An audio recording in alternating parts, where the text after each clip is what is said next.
You know that weird guilt you feel when you're doing nothing, but your brain won't stop reminding you of all the stuff you should be doing.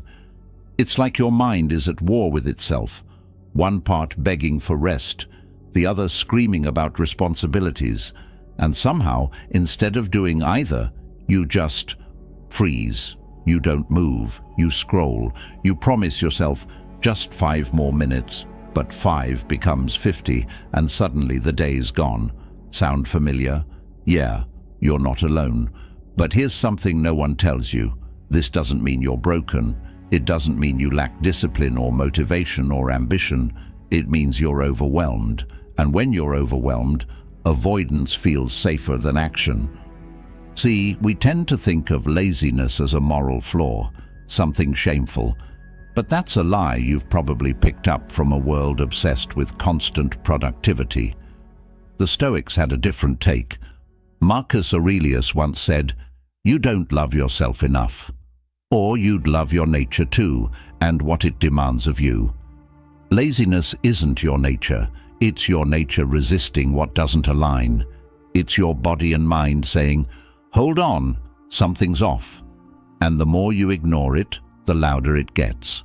Carl Jung, the Swiss psychologist who spent his life exploring the depths of the unconscious, believed that the things we repress the most, the parts of ourselves we label as bad, don't go away. They just go underground and start running the show from the shadows. So, when you call yourself lazy, when you shame yourself for not being productive, what you're really doing is pushing yourself further into paralysis. You become your own enemy. You build walls between where you are and where you want to be. That's not how you win. That's how you stay stuck. The truth is, this isn't about laziness. It's about misalignment. You've got energy, you've got ideas, you've got dreams. But if there's no clarity, no direction, and no emotional connection to why you're doing what you're doing, your mind goes into shutdown mode. It's not rebellion, it's self-preservation. The mind avoids what it finds meaningless, and the body follows suit. Seneca once warned, "He who is everywhere is nowhere." When your focus is scattered, your energy disappears with it. You're not lazy, you're unfocused, undirected, misaligned, and that's fixable. So let's strip away the labels. Let's stop calling it laziness and start seeing it for what it really is, a sign that your system needs realignment, that your goals need clarity, that your energy needs a target. And once we do that, once we stop blaming ourselves and start working with ourselves, everything changes. This isn't about hype or hustle culture. It's not about grinding or shaming yourself into motion. It's about learning how to move with intention, to align your actions with your nature, to become someone who acts because it matters, not because you're scared to fall behind.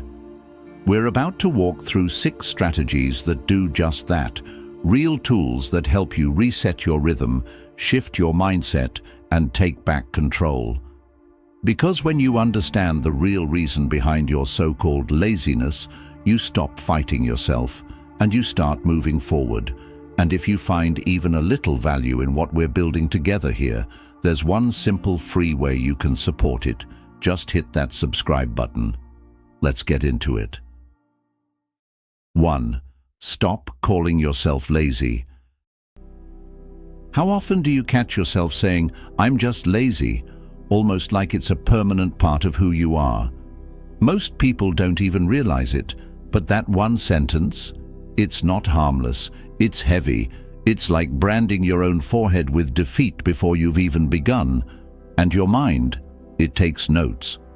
Carl Jung once said, "You are what you do, not what you say you'll do." But I'd add, you also become what you keep telling yourself you are.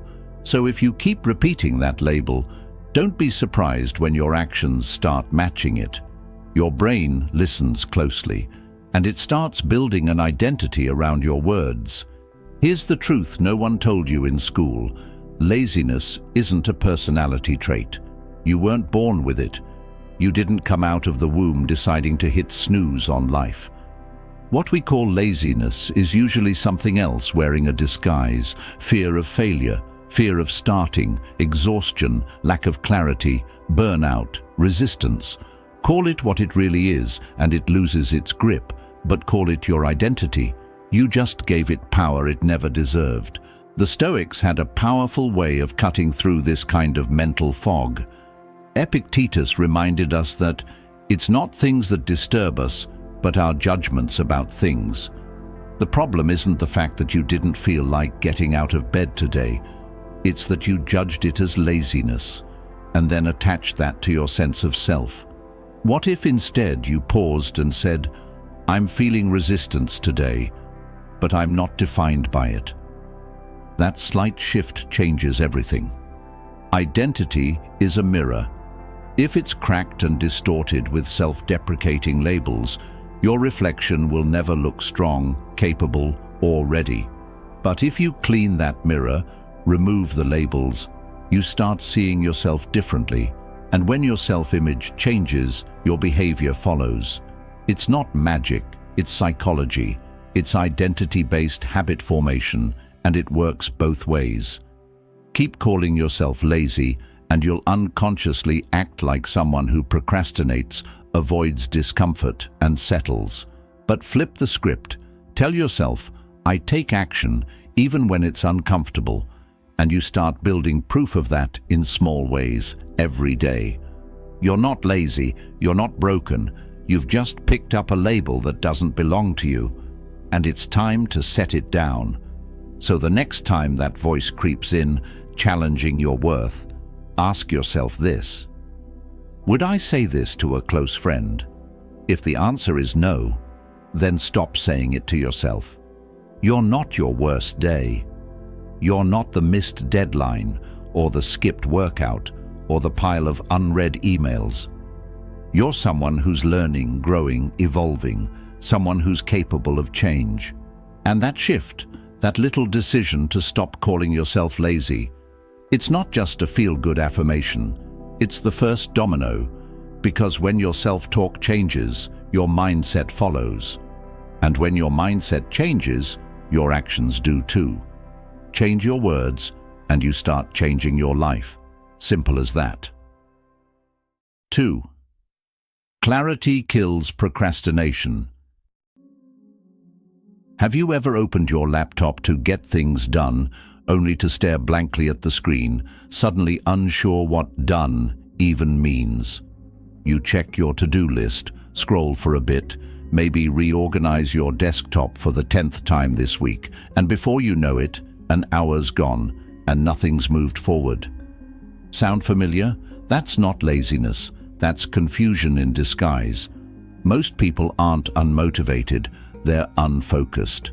It's not that you don't want to act, it's that you don't know exactly what to act on. Clarity, or the lack of it, is the real driver behind whether you move or stall. Here's the thing, your brain is a goal-seeking machine, but it's like a GPS. If you punch in "somewhere better," it's going to freeze. It doesn't know what that means. But if you say "walk 15 minutes after dinner," or "write 200 words today," boom, direction. Now your mind has a target, and targets give energy purpose. Vague goals drain us. Clear goals energize us. The Stoics understood this. Marcus Aurelius wrote, "If you are distressed by anything external, the pain is not due to the thing itself, but to your estimate of it." A blurred goal is an internal fog that distorts your effort and makes everything feel heavier than it is. And this clarity thing, it's not just motivational fluff, it's neuroscience. When your brain sees a small, specific task, it releases dopamine as a little go-get-it signal. That's why we love checking things off lists. That little buzz, it's momentum. Carl Jung talked about the concept of individuation, bringing the unconscious into consciousness. You can't change what you haven't made clear. Same goes for action. You can't move toward a future that's vague. You need to define it before you can step into it.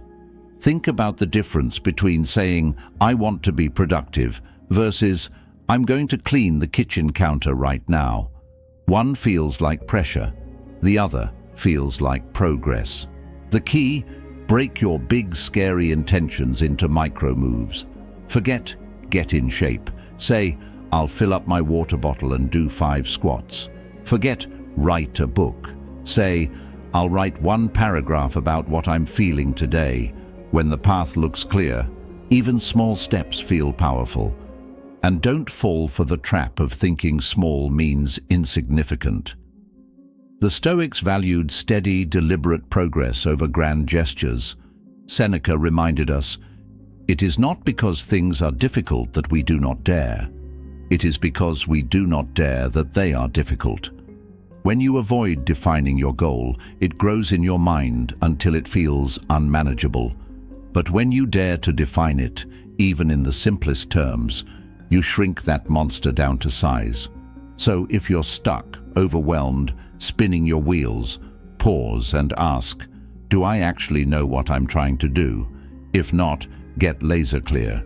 Be so specific it feels almost silly. That's the point. Because when clarity shows up, procrastination runs. You're not lazy. You're just waiting for a direction worth moving in. Give your mind that direction, and you'll be shocked how fast it responds. 3. Start before you feel ready. You ever notice how the hardest part of doing anything is just starting? Not finishing, not even the middle. Just that first 5 seconds, that awkward moment when you're standing at the edge, staring at your to-do list, or your messy room, or the cold morning air outside the gym, thinking, "Not today, I'm not feeling it." And that's the trap, right there. We wait to feel like it. But here's the truth most people don't want to hear: you won't. Not at first. The feeling doesn't come first. The action does. Most of us grew up thinking motivation is like gas in a car. You can't move unless the tank is full. But that's not how it works. Motivation is more like the spark that comes after the engine's already turning. You move first. The feeling follows. Marcus Aurelius said, "At dawn, when you have trouble getting out of bed, tell yourself, 'I have to go to work,' as a human being." He didn't say, "Wait until you feel like it." He said, "Go, show up, do the thing, even if your body resists, especially then." Carl Jung, too, believed in the power of doing before understanding. He wrote, "You are what you do, not what you say you'll do." There's something deeply psychological about this. When we act, we create evidence, and evidence shapes identity. So when you get up and take one small action, no matter how tiny, you prove something to yourself.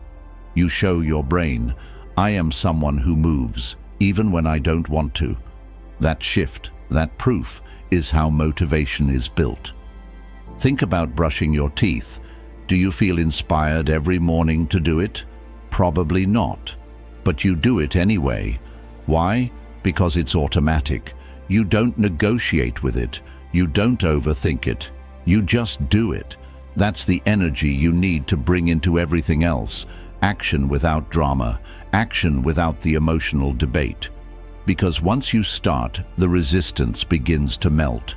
Let's keep it practical. Use the 5-second rule. The moment you hesitate, count down to 5 and just go. Don't give your brain time to talk you out of it. Open the laptop, put your shoes on, stand up, send the email. Do the first 30 seconds of the thing you're avoiding. That's all it takes to shift from stuck to in motion. And no, it's not going to feel amazing at first. It might feel awkward, forced, even a little clunky. But that's okay. Starting isn't about perfection, it's about movement. Once you're moving, everything gets easier. The task becomes clearer, your mind sharpens, the fog lifts. Action creates clarity, action creates confidence, and most importantly, action creates momentum. And momentum, that's the antidote to laziness. 4. Your environment is sabotaging you. Ever wonder why some days you feel sharp, focused, unstoppable, while others feel like you're walking through molasses with ankle weights on? The answer might not be your mindset, it might be your environment. See, we love to think success is all about willpower, grit, discipline, but the truth is, even the strongest mind can't thrive in a space that's quietly working against it. If your surroundings are chaotic, your mind will be too. If your phone's pinging, your TV's talking, your desk is cluttered, and your space feels more like a crash site than a launch pad, your brain isn't lazy, it's overwhelmed. The Stoics would have been the first to call this out. Seneca said, "No person hands out their money to passers-by, but to how many do each of us hand out our lives? We're tight-fisted with property and money, yet think too little of wasting time." Distractions are the modern version of time theft. Every unnecessary ping, every open tab, every bit of background noise you tolerate, that's your focus leaking out in droplets. You don't need more motivation, you need less noise. Carl Jung emphasized the profound connection between the inner and outer world. He believed that the psyche isn't isolated. It responds, adapts, and reacts to the space it's in. Your external chaos becomes internal clutter. A messy room doesn't just look bad, it feels heavy. It creates friction every time you try to start. That stack of unopened mail, the half-drunk coffee cups, the scattered clothes, they're not just objects, they're psychological blocks. They're little reminders of disorder, and they scream at your nervous system. There's too much to handle. So let's flip that. Your space should support your goals. If you want focus, create a space that feels focused. Put your phone in another room. Turn off notifications, not just silence, but off. Designate one area for deep work and make it sacred. Keep it clear, calm, and simple. If you want creativity, let the sunlight in. Add something that inspires you. A quote on the wall, a plant, a clean desk. Nothing extravagant, just intentional. Because when your environment is aligned with your purpose, your energy stops getting wasted on resistance and starts getting directed toward action. This isn't about creating the perfect setup. It's about removing friction, making it easier to start and harder to stop. You're not weak for getting distracted. You're human, but you are responsible for creating the space that helps you stay on track. The fewer decisions you have to make in the moment, like where your charger is or if the dishes should be done first, the more energy you can reserve for what actually matters. 5. Stack small wins daily. You ever get so pumped about a goal that you try to change everything at once? New diet, new schedule, new habits, and for the first few days, you're on fire, waking up early, working out, planning your meals like a machine. But then, it crashes. You burn out, skip a day, feel guilty, and before you know it, you're right back where you started. Sound familiar? Yeah, that's not failure. That's the natural result of trying to sprint your way through a marathon. The truth is, transformation doesn't come from giant leaps. It comes from small, consistent steps, from daily wins that feel almost too easy, but stack up into something real. There's a reason Marcus Aurelius journaled about doing the job of a human being, one action at a time. He understood that self-mastery isn't about intensity, it's about consistency, and he wasn't alone. Carl Jung believed the process of becoming whole, the process he called individuation, wasn't a grand explosion of change, but a slow integration of your fragmented self over time, little by little, day by day. That's where the real magic happens. Let's break it down. If you want to write a book, don't aim for a chapter. Aim for a paragraph. If you want to get fit, forget the hour-long workouts. Do D-set push-up-over. Go for a 5-minute walk. These too small to fail actions feel insignificant at first, but they're doing something powerful. You're teaching yourself that you show up, that you finish what you start, and every time you do that, you earn a bit more trust in yourself. And that self-trust, that's everything, because procrastination is often rooted in doubt. We avoid things not because we're lazy, but because some part of us doesn't believe we can actually follow through. So we delay, we distract. But when you start stacking wins, even tiny ones, that doubt starts to shrink. You create a track record, you build proof, and with proof comes confidence. With confidence comes momentum. And momentum? That's what destroys laziness. Seneca said, "It's not that we have a short time to live, but that we waste much of it." And it's true. We waste time thinking big change has to come in one big dramatic moment. But the most meaningful progress is slow, almost invisible, like laying bricks. One brick isn't much, but lay one every day and suddenly you've got a wall, a foundation, a structure strong enough to hold the life you're building. So here's the real challenge: lower the bar. Not because you're lowering your standards, but because you're raising your ability to stay consistent. That's the game. Start small. Keep promises to yourself. Celebrate the tiny wins. Write a sentence. Do the dishes. Show up 5 minutes earlier than you need to. It all counts. It all stacks. Because when you make winning a daily habit, when you prove to yourself, "I do what I say I'll do," you stop waiting to feel motivated. You start becoming unstoppable, one small win at a time. 6. Use the 10-minute rule. There's this weird lie your brain loves to tell you: "I can't deal with this right now." It shows up when you're staring at a blank page, a sink full of dishes, or an inbox with 27 unread emails. That voice in your head convinces you the task is way too big, too boring, or just too much. So you avoid it. Not forever, just for a little while. But then an hour slips by, then 2. And suddenly the day's gone, and you're carrying this silent, invisible guilt into tomorrow. Sound familiar? Yeah, we've all been there. But what if I told you there's a way to break that cycle without relying on motivation or willpower? Enter the 10-minute rule. Think of it like a mental backdoor into action. Instead of saying, "I have to finish this," you tell yourself, "I'm just doing 10 minutes. That's it. You're not committing to perfection. You're committing to starting. And that makes all the difference. Because once you begin, your brain stops resisting and starts adapting. Carl Jung understood this well. He believed that resistance was often a signal of inner conflict, not inability. When we bypass that mental wall, even briefly, we begin to dissolve it. It's a simple shift, but psychologically powerful. When you lower the entry cost of a task, no pressure to finish, no pressure to get it right, you remove the weight. You're tricking your brain into movement. And movement, no matter how small, creates momentum. The Stoics had a similar principle: do what's in front of you.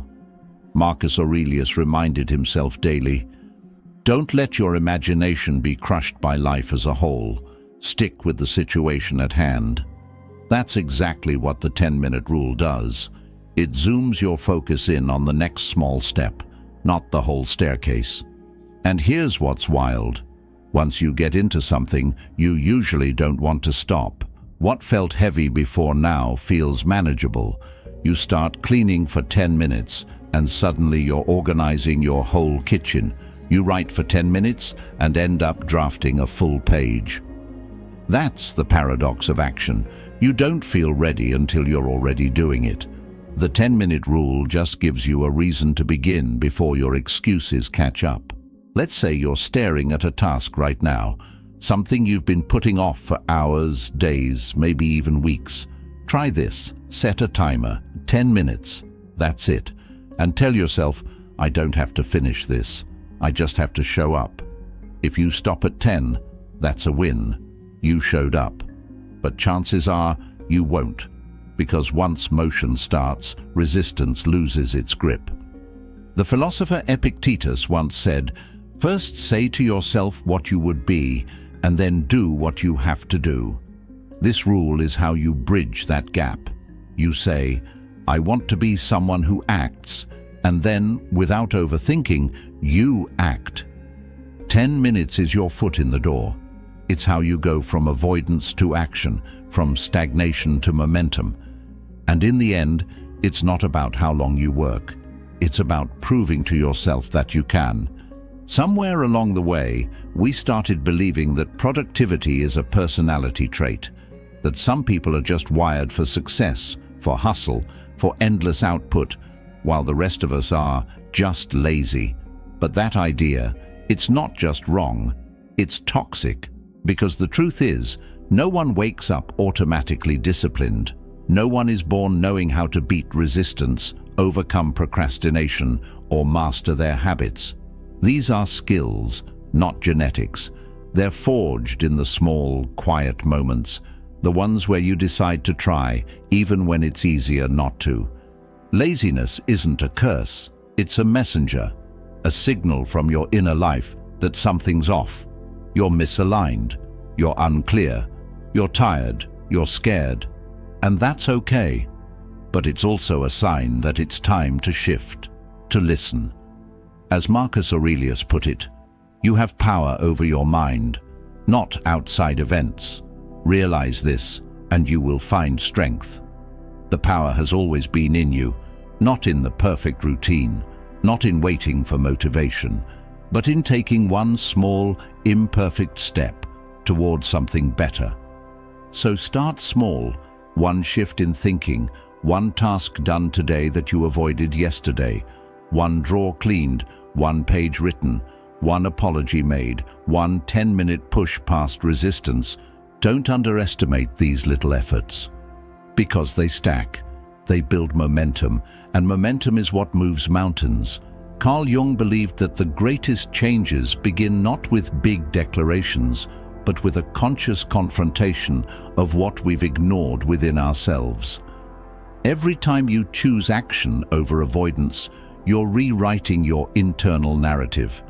You're changing your story.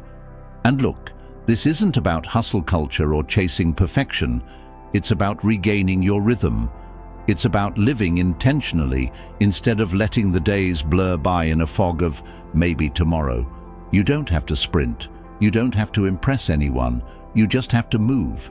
Because once you move, even a little, something clicks. You feel the shift. A little more clarity, a little more control, and suddenly you're no longer stuck. You're in motion. So if something in this message struck a chord, don't just nod and scroll on. Use it. Apply it. Take one step today. And if you know someone else who's been in that same cycle, someone who just needs a nudge, send this their way. You never know what a few words can unlock in someone's life.